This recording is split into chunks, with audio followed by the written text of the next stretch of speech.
Karya Nova Iren Saputra. Part 43. Keinginan Bayu.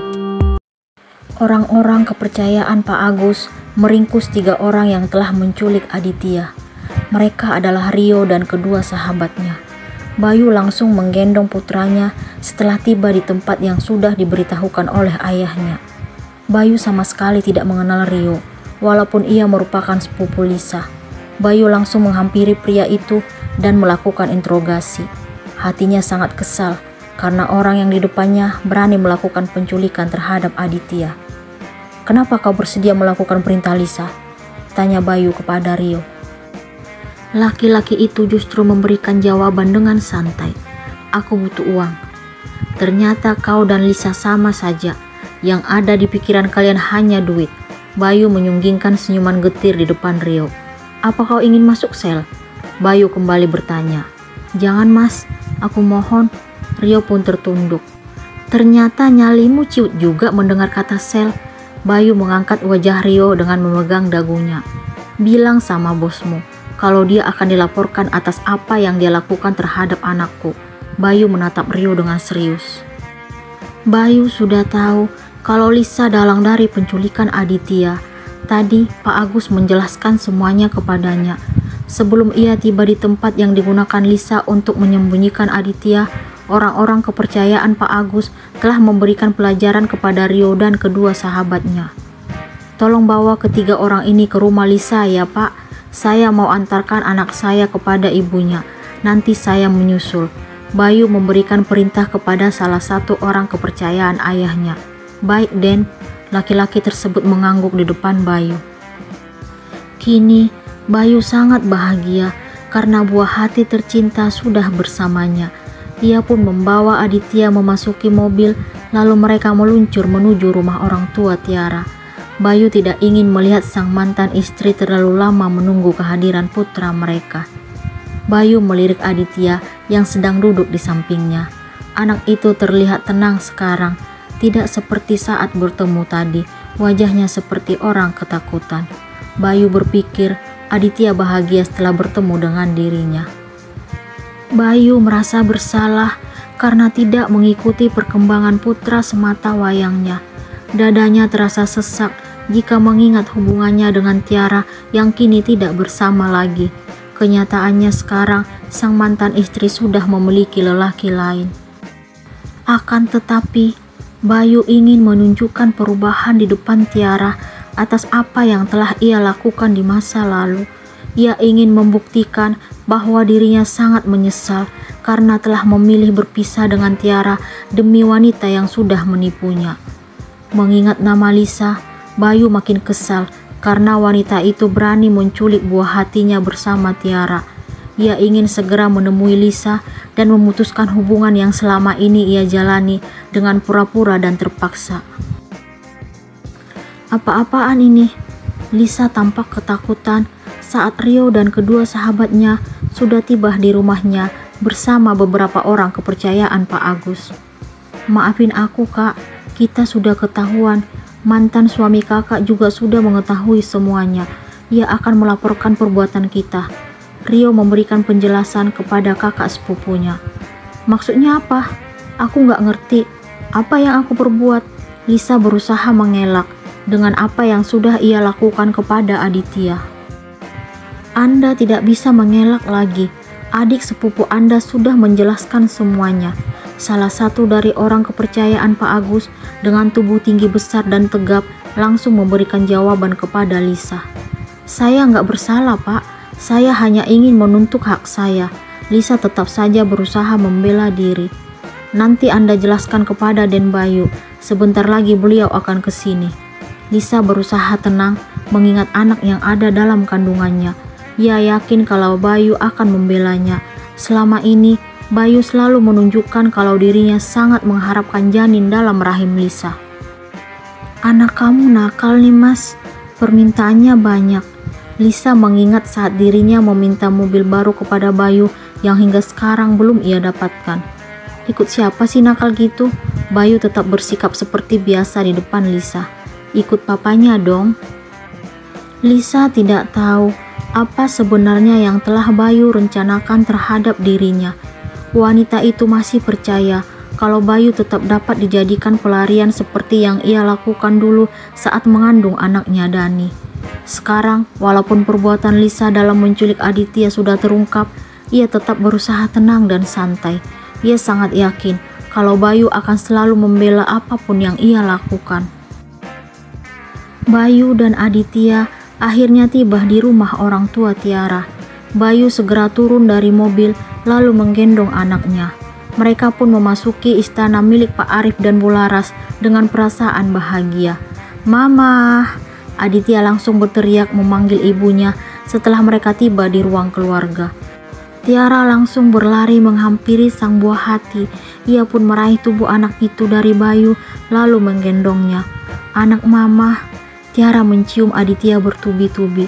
Bayu sangat terharu menyaksikan kasih sayang yang ditunjukkan sang mantan istri terhadap anak mereka. "Adit kangen mama." Aditya mencium pipi ibunya. "Mama juga kangen sayang." Tiara sangat bahagia. Ia pun melihat ke arah Bayu. "Terima kasih karena kamu sudah membawa anakku kembali padaku." "Kamu tidak perlu berterima kasih. Dia juga anakku. Aku akan melakukan apapun untuk anak kita." Bayu memandang Tiara dengan sendu. Arya menyadari tatapan Bayu yang tidak biasa kepada Tiara. Ia pun menghampiri sang istri lalu meminta wanita itu membawa Aditya duduk di sofa.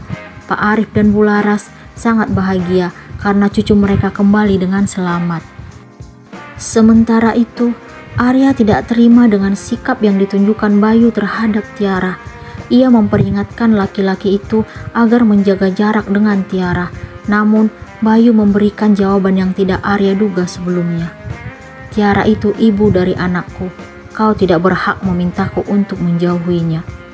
Kau lupa dengan apa yang sudah kau lakukan dulu. Kau sudah mencampakkan dirinya." Arya tetap tidak tinggal diam. Setiap orang pasti pernah melakukan kesalahan dan berhak untuk memperbaiki apa yang pernah dilakukan. Aku ingin Tiara tahu kalau aku benar-benar menyesal telah menceraikan dirinya. Arya tidak percaya dengan apa yang dikatakan Bayu. "Tidak akan kubiarkan kau mendekati istriku." Ingat itu, Arya dengan yakin melontarkan kalimat itu. "Kita lihat aja nanti." Bayu tersenyum kepada Arya. Bayu akhirnya berpamitan karena dirinya akan membuat perhitungan kepada yang telah menculik Aditya. Bayu sangat puas karena bukan hanya Tiara yang berterima kasih kepadanya, tetapi juga kedua mantan mertuanya. Bayu beranjak dari rumah itu dengan perasaan senang. Tiara sangat bersyukur karena sang buah hati tercinta kembali berada dalam dekapannya. Ia pun segera menuju kamar mandi untuk membersihkan tubuh Aditya, setelah itu memberikannya makan dan minum susu. Aditya terlihat kelelahan, matanya juga sedikit bengkak karena terlalu banyak menangis. Anak itu merasa asing saat berada di tempat persembunyian yang disiapkan Lisa. Aditya merasakan kantuk sekarang. Ia pun tertidur setelah Tiara merebahkannya di tempat tidur.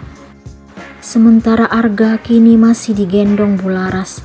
Wanita parubaya itu memberikan kesempatan kepada Tiara untuk bersama Aditya. Ia sangat kasihan melihat putri bungsunya seperti hilang arah saat Aditya tidak bersama lagi. Bularas juga sangat mengerti bagaimana perasaan Arya saat ini ketika melihat sang istri harus kembali berkomunikasi dengan Bayu yang merupakan mantan suami Tiara. Bularas melihat jelas ada kecemburuan di wajah Arya. Ternyata apa yang dipikirkan Bularas benar adanya. Melihat Aditya sudah terlelap, Arya langsung mengambil posisi duduk di samping istrinya. Ia ingin memberitahukan apa yang Bayu ucapkan tadi kepada dirinya. "Sayang, kapan kita pulang?" tanya Arya kepada Tiara sambil menggenggam tangan wanita itu. "Tolong jangan bahas ini sekarang, Mas. Kita harus fokus dulu ke Adit." Tiara memberikan alasan. "Justru kalau kita lebih lama di sini, dia akan semakin bingung dan takut." "Sabar ya, Mas. Beberapa hari lagi kita akan pulang." "Aku takut, sayang." Arya pun mengatakan apa yang ia rasakan saat ini. "Takut kenapa, Mas?" "Takut kalau mantan suamimu selalu berusaha mendekati dirimu." "Kamu mikirnya terlalu jauh, Mas. Dia sendiri tadi yang bilang padaku, dia akan berusaha mendekatimu. Akhirnya, Arya pun menyampaikan apa yang dikatakan Bayu tadi.